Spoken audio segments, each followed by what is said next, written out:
Hey guys, today I will explain why it's extremely important to loosen the root ball when repotting a plant. In my early houseplant days, I bought a plant, I took it out of its pot, put it in a bigger pot, added some soil without disturbing the roots, and in a few weeks I noticed that the plant started declining in health. The leaves started dying.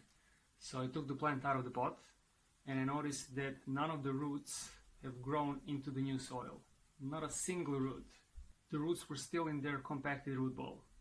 I've also potted a few plants in my outdoor garden without loosening the root ball.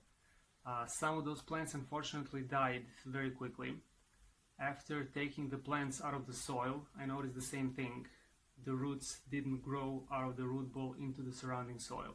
So once the root ball dried out, the roots couldn't get water from the surrounding soil. Those were my lessons.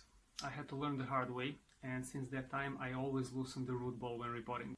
Now, it is possible that you never loosen the root ball and that your plants still continue growing well. That can happen if the root ball isn't too compacted or if some of the roots are able to penetrate the new soil.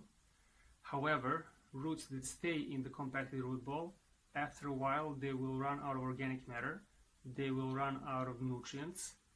After some time they will become increasingly constrictive to each other, reducing the flow of water and nutrients to the plant. It only takes a few seconds to loosen the root ball and it can make a huge difference. If you have any repotting questions, please drop a comment, I'll be happy to reply. If you have a friend that would benefit from this information, please tag them. And I wish you a wonderful day and happy growing.